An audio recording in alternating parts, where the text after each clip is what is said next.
Hey everybody, it's Damien here from the Break It Down show, and today's guest is the Doc. Growing up in the 80s means that P.J. Turner and his age peers witnessed the birth of rap and hip hop.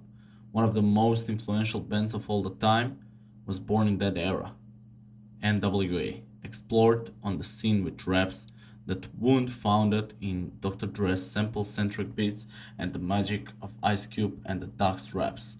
When we asked the Doc about the success of NWA and the combined genius of the group, Doc admits it took the three of them to create the juggernaut that's launched multiple billion-dollar careers.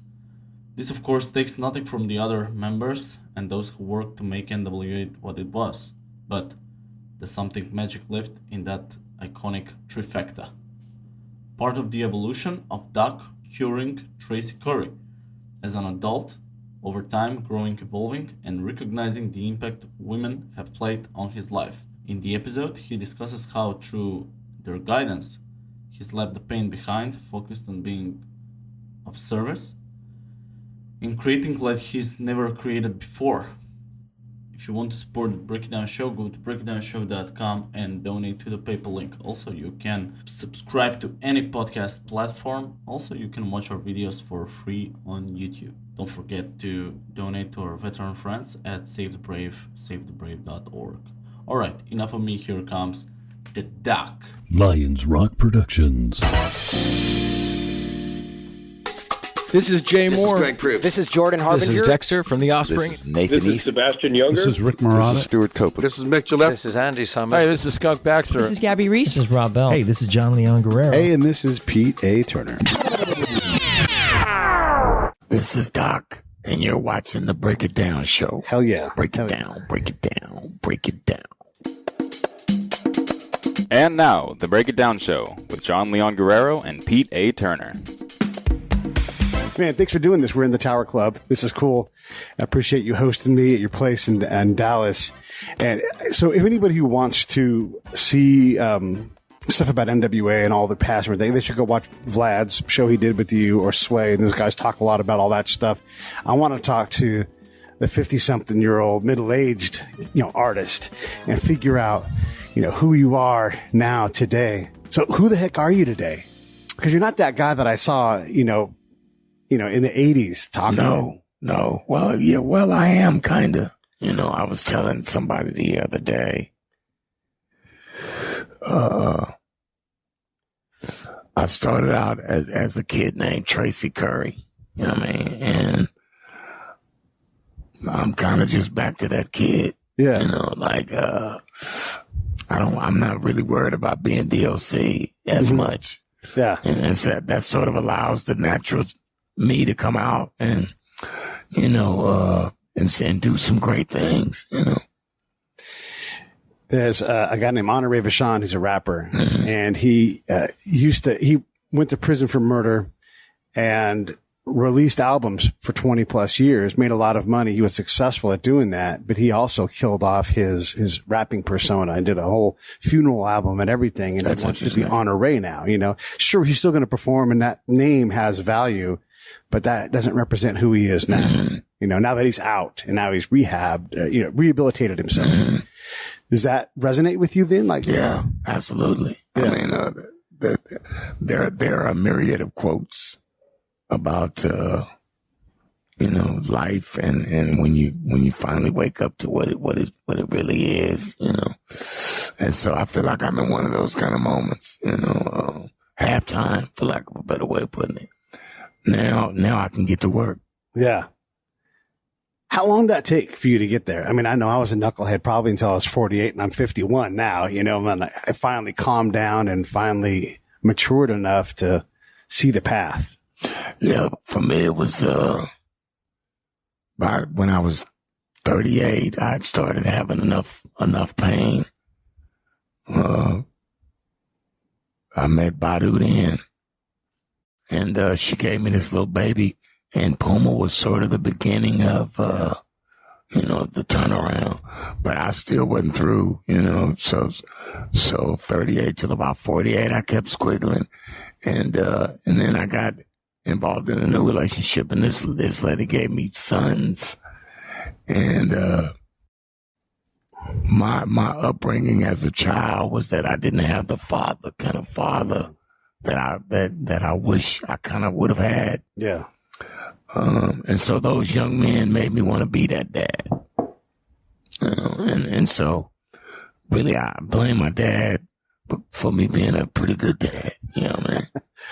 Yeah, I can identify with that. My dad was present, but he was pretty abusive, and so a lot of what I do as a father is the opposite to what he might have done. But he had his good moments. Yeah. But I had to learn how to trust authority because I figured I was always on my own. I had to get away from the house because it was dangerous there. And, for a long time, I didn't trust anybody, what they said, because I saw a friend, we were just taking pictures for Christmas cards when we were kids, right? And we're just being creative and silly and goofy.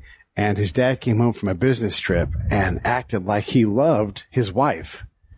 And I'm like, oh man, this is going to get bad. Like someone's going to call somebody a fucking bitch or something here, And then he came over to see what we're doing. And I'm like, this shit's going to go down right now, This is bad. And, I'm going to not take that call. And as I grew up, I learned that no, they loved each other. And it was so foreign for me.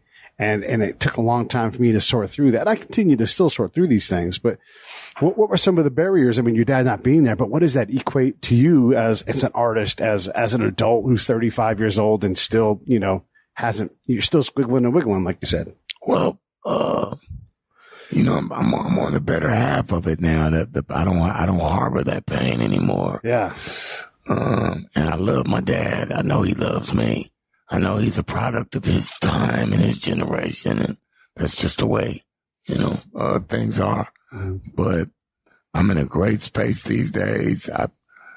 I'm in a place where I could serve and really do some good for the next ones that are coming up, and still be able to do some great art for me, for my sake. This documentary is a big deal that I'm doing, because I get to highlight not just myself and my journey, but my city, my family and my friends in ways that people don't usually see them or know them. Yeah. And so it's a real piece of art for me. And I can't wait until it comes out. Even the soundtrack that's going to be connected to it is a really dope piece of art. So it's just a bunch of eclectic artists that are really good at what they do, that are coming together to help me make something great. How much of this music is your own original stuff, whether it's lyrics or, you're controlling the music content itself? In as much as I'm only making sure that what's accepted is dope. Yeah. That's it. Yeah. I got one song I'm doing. Of course, I'm doing a song with a group called Body Count. You ever heard of those guys? Oh, yeah. I'm doing a song with a group called No Effects, a punk band. And so I'm doing some stuff that's cool and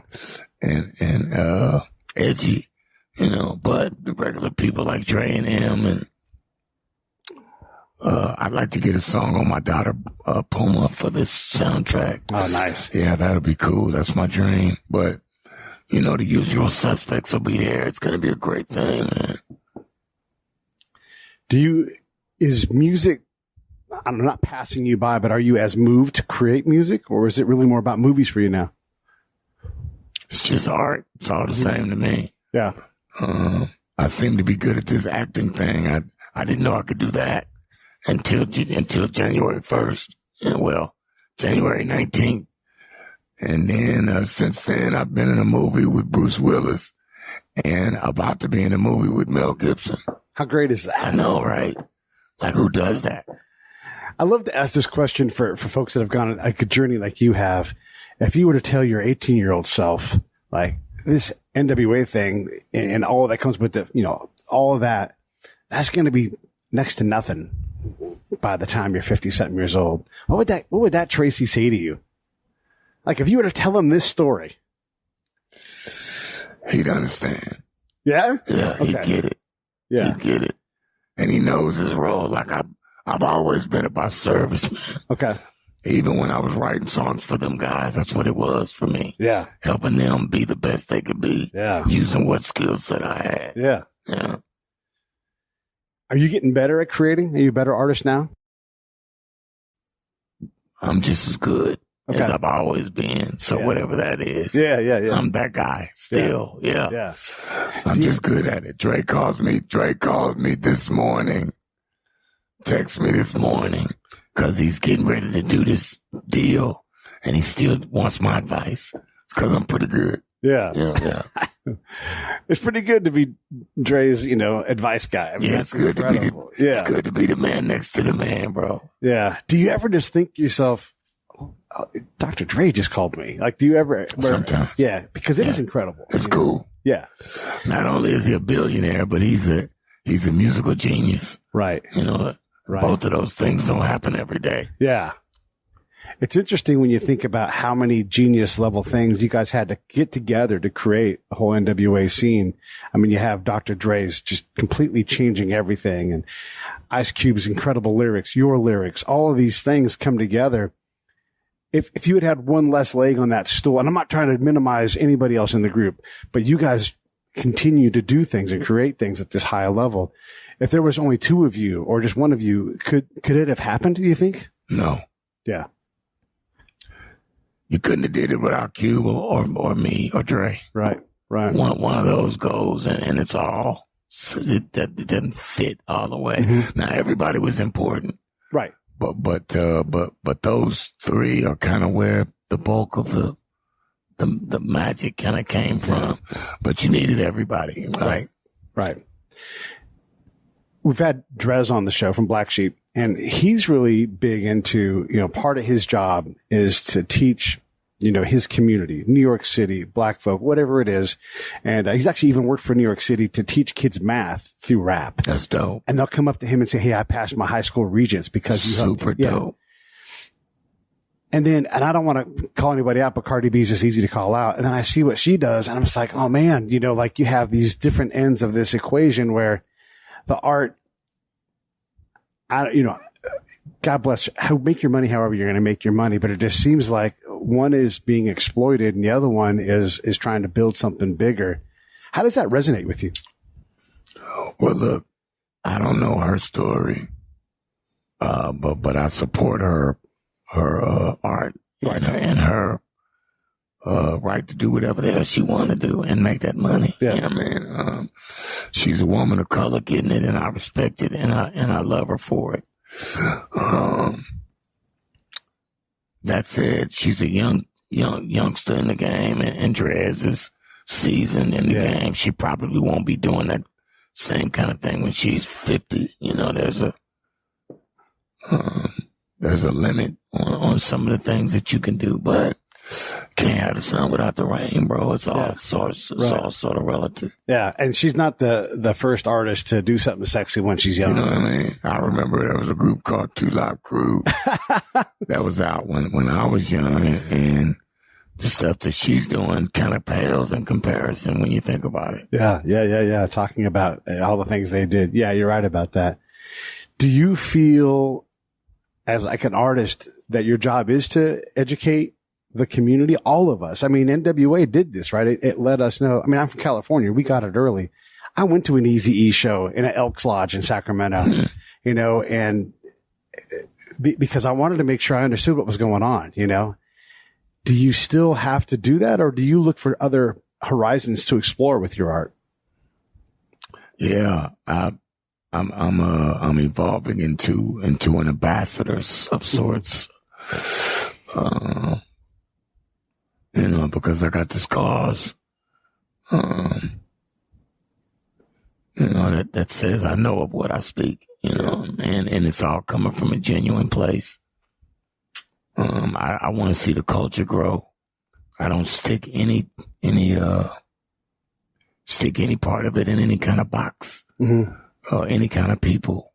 I want people to grow, whether they black, white, orange, green, purple, or yellow. I want the music to grow, whether it's, raunchy or Christian. Yeah. I want businesses and people's, ability to, do new things within the scope of this business and make money. It's enough to go around.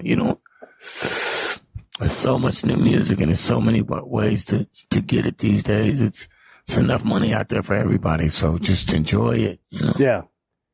I'm also curious about, we had Sly Stone on at one point. Wow. Yeah. And what's left of his brain, there's a lot of wisdom in there. And I want to ask you about wisdom next, but we were talking about when he was on Dick Cavett's show with Muhammad Ali. And there's two sides of the coin here where Muhammad was saying, hey, we got to get ours to protect ours, and then we'll work on other stuff. And then Sly was like, be cool, man. Like, let's all get together. He had an integrated band. He had girls singing, all of these things. And so he approached it from a more hippie and to get together kind of thing. And this is from that time where Muhammad had a different approach. And again, these are both viable. Like, let's take care of the house or let's just all work together. How does that resonate with you when you hear that where we are in modern time? I don't think it's a one or the other. I think they're both right. Right. Yeah.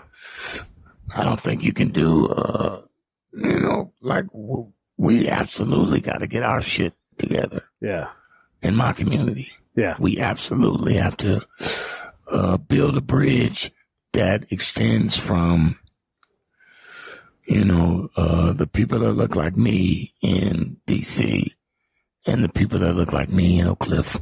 Yeah. And I'm talking about the dirty ones. The ones that the ones in D.C. would call dirty or undesirable. Right. We don't want those kind of, Yeah. We got to figure out something between us because you're on the same team, whether you believe it or not. And truth be told, you're fighting the same kind of immature fights in both places. Yeah. And so you can't, it's about not being judgmental. It's about trying to figure out a way where everybody can win in this thing together, and then from that point, being able to build for yourself in your own community and grow. Like a lot of other races, they don't have that same kind of issue. So we have to internally deal with that. Yeah. Muhammad Ali is exactly right. But in a larger picture, this is America. It's a whole bunch of motherfuckers here, and you have to figure that shit out too. Right. There's news stories when they talk about segregation, but they've repropositioned it like, hey, this is a black affinity space and this is a white affinity space. And it sounds like siloing and separating. And that terrifies me because it feels like from our generation, we went from a lot of different places where there was a lot less tolerance to where we are now, whether it was gays or ethnic inclusion or exclusion in general. I mean, we've come so far. Like, there's gay dudes on TV. We don't even care. Like, it's just funny, like we don't mock them or anything else. There's a guy I'm going to talk to in a couple of weeks. He works with a nonprofit that helps autistic computer programmers get like legit jobs. So That's dope. Yeah. So they can have personal value. Right. So this is where we are, but it seems like we still have all this stuff where folks are just begging to pull us back. Well, it's got I think the way it was said to me was the old paradigm has to play out, but the new one has already started. You just said it. Yeah. The things that they're doing to try to give value to lives that, and the new changes that are coming in your TV screen, but there's still that old remnant that exists. I think that most people just ignore, especially in politics. Yeah. They'll scream about Donald Trump and his ways and means of handling himself and conducting his business. But really, he's no different than the founding fathers. It's all the same shit. Yeah. So you can't say he's corrupt and then go back and praise those guys. You're still living under the same sort of rule where the 1% get to make all the rules and control all the money. And it just happens that most of those 1% are old white guys. Yeah. I remember during the election, Ice Cube made the news because he was talking about hey, this next administration, let's get some stuff done. I don't care if it's Donald Trump or Joe Biden. Right. And the Trump folks reached out to him, and we're not politicking for anybody here, but they reached out and said, let's start talking. Right. And then the Biden administration said, hey, let's talk. Let's just get the job first. I haven't heard that they've reached back out to Cube. Same problem, bro. It's the system that's screwed. Right. It's not red or blue. It's purple. Right. You know what I mean? They're both fucked. And so if you want, you're going to have to scrap most of this shit and start all over, or you're going to have to be a real independent. But it's so difficult because your system is infested with that thing. Yeah. You know, it's there. And I always I ask people, would you allow your child to go to a school that the principal was a pedophile? Right. No. And if they're going to always say, hell, motherfucking no. Right. But you want these little black kids to go out and exist on the street being policed by people you know are more than likely racist. Right. Maybe Proud Boys or KK. You don't know what the fuck these guys are. Right. And you send them on the streets out there to police these young black kids. You want that. But you would never let your kid go to school. You know what I mean? It's like you're missing. You don't see the totality of the problem because it's not your problem. One of the things we do with, so I did this whole series on people that had murdered someone and then rehabilitated and gotten out. And one of these guys, he's written books and just an incredible dude now, super wise. But one of the things he said was he grew up in Detroit. He's like, prison was an extension of my community. That's not what I want. I don't want that. He's like, everybody I know has either been shot, about to get shot, or dead. He had a brother shoot a brother in his own family. And we try to look at fixing this stuff. And so, yes, personal accountability and bootstrap. And I got boots on right now. I'm driving all over this damn country trying to get these shows. And then the community, for sure. You said earlier, we got to clean up our stuff in our house, and all cultures and ethnicities need to do that. But at some point, we as a community have got to figure out, all of us, how do we reduce that harm that's happening? Because he's talking about, I'm a combat guy, and he's talking about getting off the X. And I'm like, that's combat. You're describing combat and PTSD. And so if I have PTSD, which I do, how can those guys not living in that life? Wow. That's heavy. But we don't think about it. Yeah, that's pretty deep. Yeah, man. Trauma is my life was, me as a rapper, my life was built on trauma. DOC came from trauma, and I'm sure most of these. So you're right. The fact that coming up in a place like that traumatizes you, and you never get to deal with it. You're just forced to live it, and suck it up, medicate it or whatever. That's crazy. Wow, that's a really interesting perspective, and it makes a lot of sense. It does. It does. And again, we don't want this outcome of of course you go to prison, or yeah, he's in prison right now. I mean, these are not norms that any of us want, but this purple system seems to, and I'll just say it honestly, our justice system, including black men, we'll use them as the example, but people who don't have enough money, chews them up and spits them out. And then we look down on folks, black men, people who don't have money. We look down on them for failing in this system that craves them, The system is screwed up. And if you're fighting to maintain this system, that means it's working for you, right? And you're good, or you're a predator, because it's fucked up, and you gotta know it. And so if you know it, and from your perspective it's great, or we can make a few changes, then you're just fooling yourself, and you can't be a part of this new world, bro. We got to get out of that old paradigm. We got to let racism is a cancer. Yeah. It's a disease. Yeah. And we need to heal these people, right? And they need help because they've been traumatized too. Yeah. You know what I mean? They really think they're better than somebody else. And to have to face that fucking thing has to be scary as shit. Yeah. Yeah. Yeah. And everything's balances, right? And so we learn a lot about, what a black family is in the 80s from Bill Cosby. Here's this guy that has all this good. I mean, what he does, for black artists and actors and music, he teaches Ray Parker Jr. how to manage his money so that he's wealthy before he writes Ghostbusters, And Tim Reed, we had, I can't remember his wife's name, but we had her on the show. She was the mom on Fresh Prince, right? Yeah, I know what you're talking about. Long friend with Bill Cosby. And I'm like, how do you deal with that? She's like, Bill Cosby's my friend. He's done so much for us. Yes, there's these bad things about him, but we've got to also understand that he also did these other things. And that's a whole long thing for me to say. It's easy to point at something and say, that's wrong. I don't like it, complain about it. But it's hard to bend your back and write a lyric, make a movie, go chase down money to get movies made, get into the community, whatever it is, go mentor somebody. It's hard to do that. Yeah. Well, it's not hard if you want to do it. Okay. It's actually really rewarding if you want to do it. Get in there and get next to it, because you never know what you're going to get out of it, right? It's unknown territory for 99.9% motherfuckers out there. They're watching it on CNN or Fox, and that's the world. But when you go into the neighborhood and you try, it's cool. We like to label folks a lot in society, and everybody moves in different speeds. It took you 40-something years, took me 40-something years to kind of get where we're more calm and we can be introspective, retrospective wise. How do we allow someone to grow if we put them in a box, whether it's racism or capitalist or whatever it is? How do we work so that, I mean, you're an artist. It's esoteric stuff here, but if we don't allow someone to get better, they can't.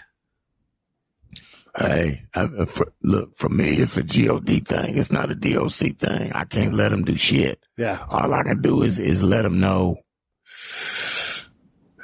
I see that the effect that it's having and it's detrimental. You know, shit's not good. It hasn't worked for 400 years. It's not going to work, and you got to let that shit go. Right. And really, you need to be busting your ass to try to rectify it as much as possible. Like you can't heal. You can't even heal this shit if you can't admit that it exists. Right. You don't even know what you're fighting. I forgot what I was reading the other day, and something said that United States paid reparations to the slave owners. When slavery ended. Right. Paid reparations to the slave owners. Right. And they gave niggas shit. Right. Like, how do you live how do you go to work?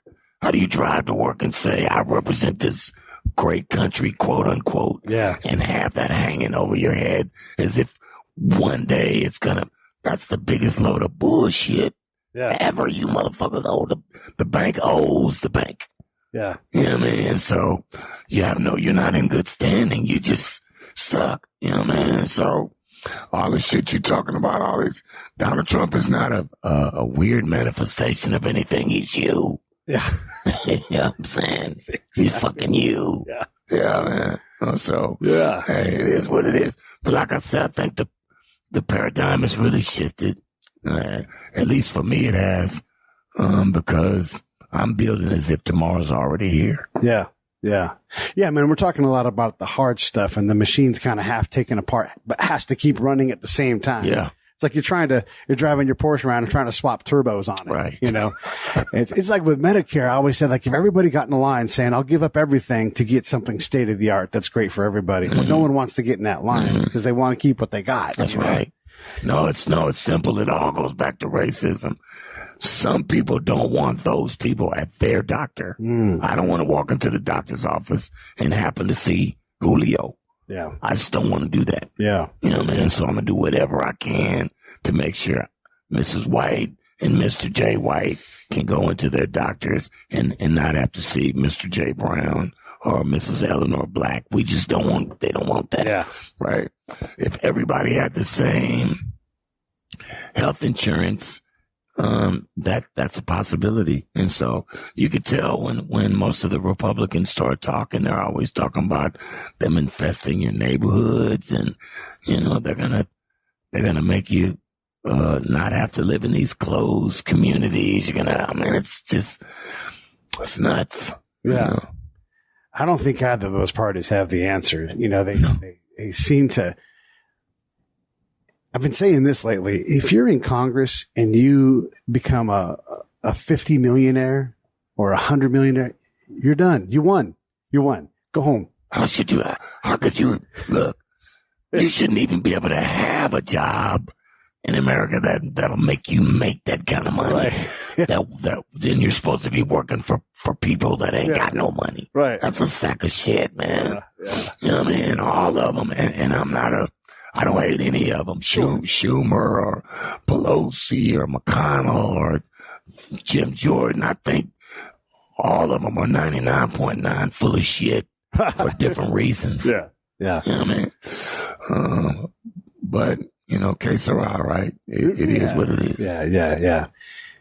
You've got a lot of wisdom. I mean, you've gathered it, you're talking it, you're throwing it out there. How did you do that? How did you become this dude that is insightful and can take these complex social things? And again, you're an artist, so you're trying to take us somewhere with this. That takes wisdom. How did you get all that? Was it purposeful? Hey, it's a G-O-D thing. It's not a D-O-C thing. I'm just the guy that's lucky enough to walk this path. And it used to be a pain, but now it's starting to be cool, you know?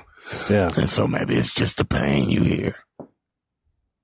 My friend, Dr. Robert Greenberg's been on the show. He's a musician and he's sort of like the Neil deGrasse Tyson of classical music. And he was like, I didn't learn anything really until I was like 60 or 62. Wow. Yeah.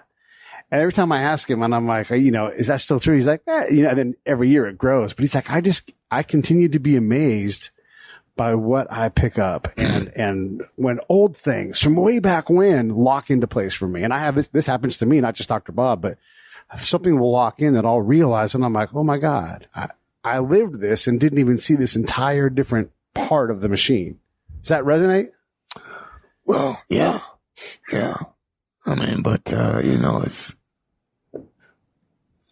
I've been sort of doped up for a while. I'm just now getting back to, but yeah, it is what it is. Yeah. Yeah. What gets you excited to get out of bed in the morning? My kids. And the idea of doing something for the community. My legacy is bigger than rap. Yeah.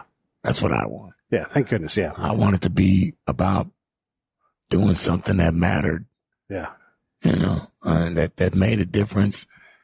And I'm talking about a small difference. I want to change the world around this motherfucker. I think I can. Yeah.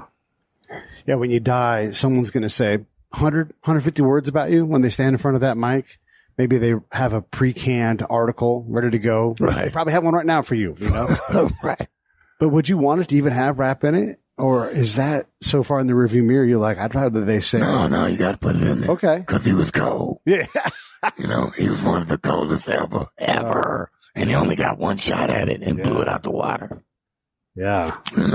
Not too many people can say that. That's true.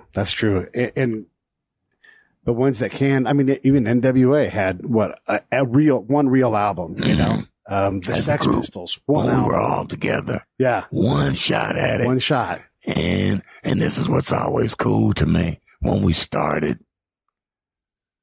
that journey, we started it with We Want Easy, all of us together. And we ended it with the grand finale. Yeah. Is that cool or what? How apropos. It's incredible.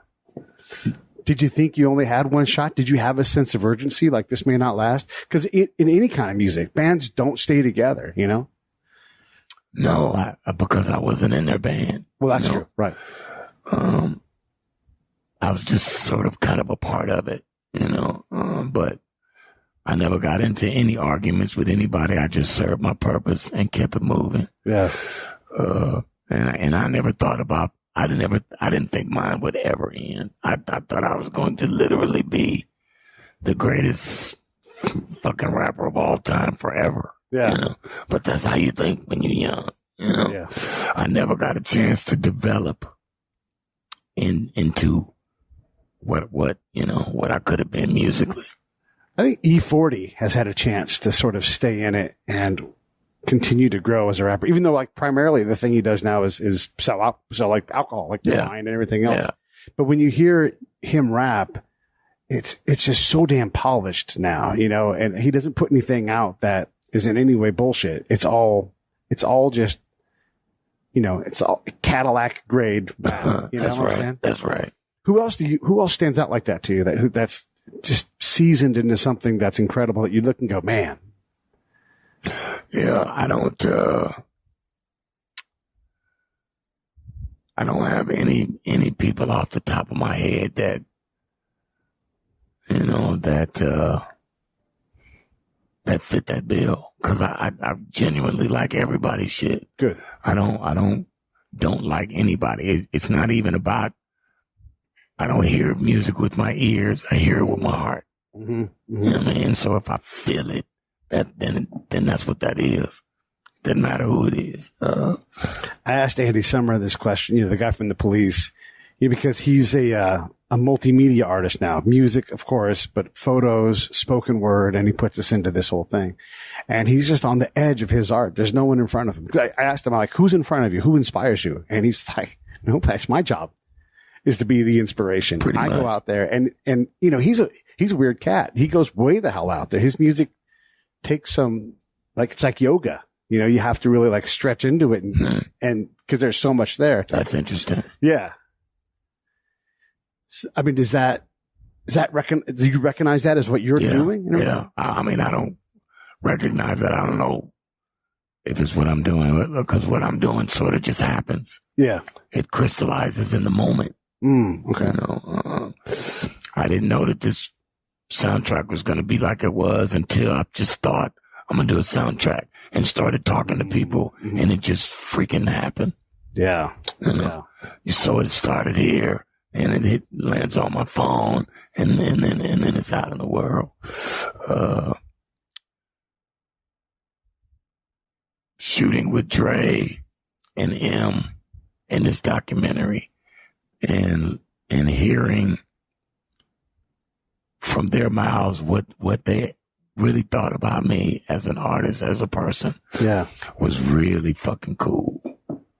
Especially now, because they've processed this for, I mean, decades with Dre, you know, and gosh, Eminem's been around forever now too. It was amazing to know what two of the best motherfuckers to ever do what they do think about you in that space. And I know Dre's my brother. You know, but Dre don't sugarcoat shit. He's incapable. You know, he's a real weirdo like that. Like, he's so forthright about everything and just blunt, disgustingly blunt. You know, that is tough working with him, right? But he pushes you to be great. Yeah. And I inherited that from him. And so I push people to be great. And that's what we're doing right now. I don't want to spill any beans for sure on what Dre's doing, but next year is going to be a fantastic year for us in hip hop. There's a great story Exhibit tells, and he told it on a podcast with another guy I had on the show. And he was like, when you go into the booth with Dr. Dre, you know, he doesn't hear it. He says, do it again, do it again, do it again, do it again. And if you're young and upcoming and you're like, I got to take a break, Dr. Dre goes, I'll be right back. But he's not coming back. That's right. He's walk out. Like, that's right. You got to do what he says because he knows the pattern, and it's monotonous and meticulous and deliberate. But goddamn, you know, he delivers. That's right. What does he not deliver? You know, it's weird that the guy hears. I always tell people that, from my perspective, when Dre produces a song, most guys, when they sit down and they produce their records, they produce this record and it's 3 minutes, 4 minutes long. Yeah. I think Dre produces his actual song is about maybe 45 seconds. And it's produced this way. Wow. Instead of this way. Yeah. So it's basically the same thing over and over and over again, but there's other things that are coming in and out that change the dynamic of the piece as it goes. Yeah. The 4 minutes, but it's just the same shit. Yeah. It's math to that guy. And I try to figure that shit out, but it's just too difficult. But that's his shit. Yeah. Yeah. Yeah. So without spilling the beans about the documentary, do we have a potential release date next year sometime? I would say fall next year. Mm-hmm. You know, it feels good. Yeah. And I'm ready. You know, I'm ready because I got a lot of stuff that I want to do beyond music, beyond art. It's close to my heart. I'm going to keep doing that shit. But there's a school that I'm trying to make happen here in my city. Yeah. There are things I want to do with philanthropists in the community center space in the city. Yeah. And there's something I'm trying to do in the street ministry sort of space in my city. I want to work in all three of those areas to rebuild the community from the inside out instead of waiting on this screwed system that we know is fucked. Right. To do something from the top down. I want to go into the heart of the belly of the beast and start making change. I love hearing you talking about the street ministry part because as we get more and more secure with our surroundings, we need a whole lot less God. And this is not like a proselytizing thing, but we have to take care of the spirit, you know, mental, physical, spirit. And if you don't, and we seem to not do that, and we seem to get pissed off if someone else is doing it or look down upon them. I don't care what kind of religion. If you want to pray to the universe, you want to pray to something else, who cares? But it's good to hear you talk about that because, you know, we need some spiritual accountability. Oh yeah. No question about it. The hood needs some God desperately. All the kids always talking about it. They love Tupac. Yeah. But Tupac feared God.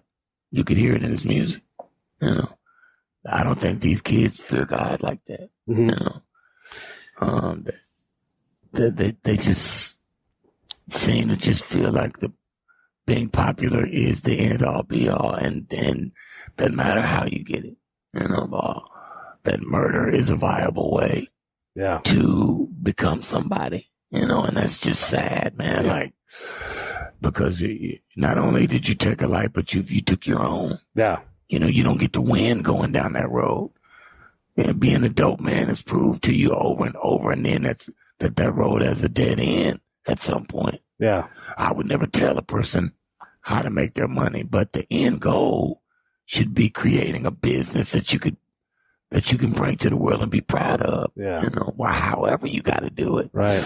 You know, not just to live your life like a fucking Scarface. That's you're gonna lose like he lost. Right. You're not gonna be a dad to your kid. Yeah. Your kid's gonna grow up and not be a dad to his kid. You know, because you want to grab your nuts and run around on the block and tote all this iron. And it seems to me you're really afraid to be a warrior. You just want to be on TV. You know, act. I'm doing it. Yeah. It's not hard. It's pretty easy. You know what I mean? Just get up there and talk shit. But yeah, I feel like it's, you know, we have to re-engage in the hood. We have to make contact with these kids and offer them not just some hope, but a viable way to go get that money. One of those things I realized as an adult was, you know, Tupac flew too close to the sun. Mm-hmm. And I believe this is true. And if it's not, it's damn near true. I think the last song he released was Hit 'Em Up. And 3 months later, someone called him. They said, yeah, perfect. You want to do this? We'll play this game. And he was dead. You know? Wow. I don't know the ins and outs of the story. It's 3 months for sure from the release of that song. Maybe he had stuff released posthumously, but I think that was the last song he released in his career. Mm-hmm. And he made this contract and someone said, yeah, I'll pay on that, you know? Mm-hmm. And, in some ways that starts to chill the community out and we still lose a lot of people along the way, but it's shocking when you think about that. When you have that much rage, you put it out there. Well, that's what they're doing now. Well, yeah. These kids are killing each other, and it's not a record they put out. Right. It's a tweet on the freaking deal or you know, and it goes viral, and then the guy gets mad, or the guy sees this guy over here, and it's just bullshit on steroids, bro. And I don't think you're going to be able to change it unless you go in there and do it. Can't do it from the outside. You got to go in there and get it. I know you got some stuff to do, and I don't want to take all your time, but I do want to close us on a note other than Tupac getting murdered. So, and dudes getting murdered because of tweets. What's just give us the brightest, shiniest moment right now in your life? Like, what is really, give us something good to close on. So I went through about 32 years of struggle and pain to find some shit that I had the whole time. I had a revelation 18 months ago that the pain wasn't even mine. And I gave it back, and now I'm allowed to live a life that can be prosperous, that could be giving and loving and joyful. And that's what I choose, because this is my life. Yeah. It goes the way I choose for it to go. Nobody else gets that job but me. And so I'm going to take the time I got left to make a real difference in the best way that I can. Not just for my boys, but for everybody's boys.